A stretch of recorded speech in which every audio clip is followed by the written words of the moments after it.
इस पॉडकास्ट, इस audio book और इस वीडियो में हम लोग डिस्कस करने वाले ट्रेडमार्क अपोजिशन के बारे में। तो अगर आप ट्रेडमार्क के बारे में जानते हैं या आपने अपने ब्रांड बिजनेस का जो नाम है, प्रोडक्ट का नाम है, पंच लाइन है, टैग लाइन है, उसका रजिस्ट्रेशन करने का एप्लीकेशन अगर आपने आईपी इंडिया के पास फाइल कर रखा है, जिसको लीगल लैंग्वेज में ट्रेडमार्क एप्लीकेशन बोलते हैं, तो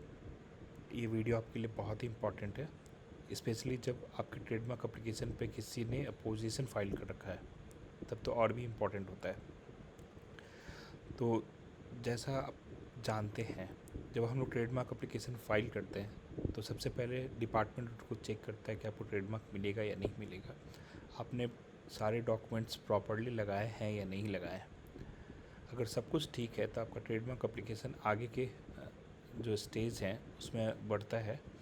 और वो जाके ट्रेडमार्क जर्नल में पब्लिश होता है। ट्रेडमार्क जर्नल में जब वो पब्लिश होता है तब वो 4 महीने तक जर्नल में पब्लिश हुआ रहता है और लोगों के पास समय रहता है कि वो जब से ट्रेडमार्क जर्नल में पब्लिश हुआ है तो उस 4 महीने के अंदर में कोई दूसरा आदमी या कंपनी जिसको लगता है कि आपका जो आपने जो नाम फाइल रखा है, बिजनेस नाम या आपने जो लोगो फाइल रखा है या जो आपका पंच लाइन है या जो आपका ट्रेडमार्क है, उससे वो उनके बिज़नेस के नाम से मैच कर रहा है या वो पहले से यूज़ कर रहे हैं, तो आपके ट्रेडमार्क एप्लीकेशन को वो अपोज़ करते हैं। अपोज़ का मतलब वो बोलते हैं भाई आपको ये ट्रेडमार्क नहीं मिलेगा क्योंकि ये ट्रेडमार्क मेरे ट्रेडमार्क से मिलता जुलता है या तो मैं पहले से यूज़ कर रहा हूँ। तो जब आपके ट्रेडमार्क एप्लीकेशन पर अपोजिशन आ जाता है तब आप क्या करें, आपको क्या करना चाहिए और कैसे आप उसको ठीक कर सकते हैं।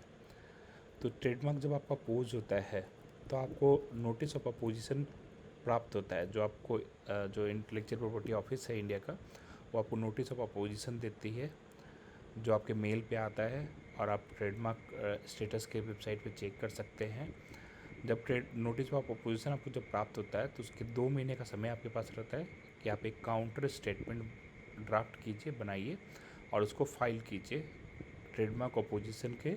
जवाब में, ये बताते हुए कि ये ट्रेडमार्क आपको क्यों मिलना चाहिए, आपको आपके नाम पर रजिस्ट्रेशन क्यों होना चाहिए और जो सामने वाला जो पार्टी जो अपोज़ किया है उसका जो क्लेम है वो फॉल्स है। ठीक है, तो आप जब ट्रेडमार्क अपोजिशन आपको ट्रेडमार्क में आता है तो 2 महीने के अंदर आपको काउंटर स्टेटमेंट फाइल करना होता है। और मान लीजिए सामने वाले ने फिर से काउंटर स्टेटमेंट के जवाब में एविडेंस फाइल कर दिया कि भाई देखो मैं पहले से यूज़ कर रहा हूँ और ये ट्रेडमार्क मेरा है, तुम नहीं ले सकते। तो फिर आपको उस केस में जब वो evidence in support of opposition file करता है आपके काउंटर स्टेटमेंट फाइल करने के बाद, तो फिर आपको फिर 2 महीने का समय मिलता है जब आपको evidence in support of application, अब अपने जो एप्लीकेशन फाइल कर रखा है उसके सपोर्ट में कि आपको ट्रेडमार्क क्यों मिलना चाहिए उसका एविडेंस फाइल करना पड़ता है।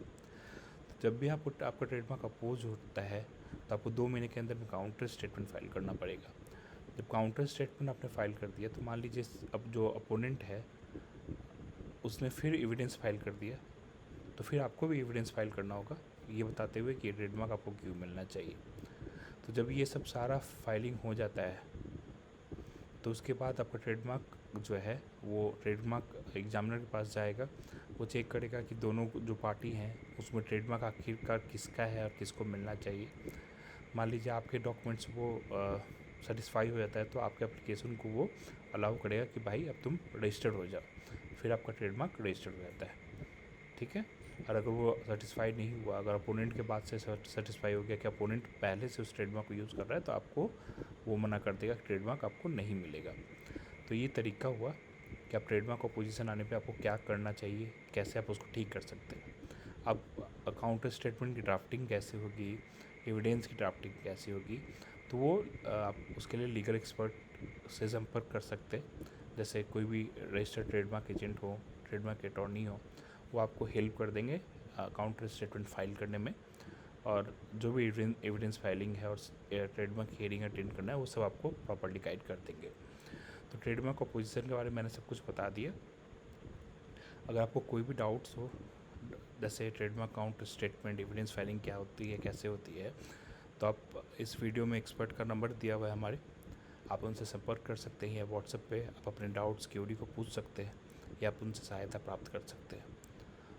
Thank you for watching this video and listening to our podcast. Thank you.